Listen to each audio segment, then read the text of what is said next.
আরো বলেছেন আল্লাহ পাক তারপরে আয়াতে, ইন্নাল্লাযীনা ইউদিল্লুনা আন সাবিলিল্লাহ, যারা আল্লাহর রাস্তা থেকে বিচ্যুত হয়ে যাবে, লাহুম আযাবুন শাদীদ, লাহুম আযাবুন শাদীদ, মানে তাদের জন্য অপেক্ষা করছে কঠিন শাস্তি, যন্ত্রণাদায়ক শাস্তি। বিমা নাসু ইয়াউমাল হিসাব, এই কারণে যে তারা হিসাবের দিন ভুলে গেছে, তারা দুনিয়াকে বেছে নিয়েছে, হিসাবের দিন ভুলে গেছে। শাদীদ শব্দটা আল্লাহ পাক প্রয়োগ করেছেন লোহার ক্ষেত্রে। কার ক্ষেত্রে? লোহা। সূরা হাদিদ নামে একটা সূরা আছে, সূরা হাদিদ। ওই সূরার শেষের দিকে আল্লাহ পাক বলেছেন, ওয়া আনজালনাল হাদিদা ফীহি বা'সুন শাদীদ, আমি আল্লাহ নাজিল করেছি হাদিদ, লোহা। লোহা পৃথিবীর ভিতর থেকে বের হয় নাই, আল্লাহ পাক নাজিল করেছেন কোরআনের মতো।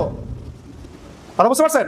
ফীহি বা'সুন শাদীদ, এবং লোহার মধ্যে আছে প্রচন্ড রকম শক্তি।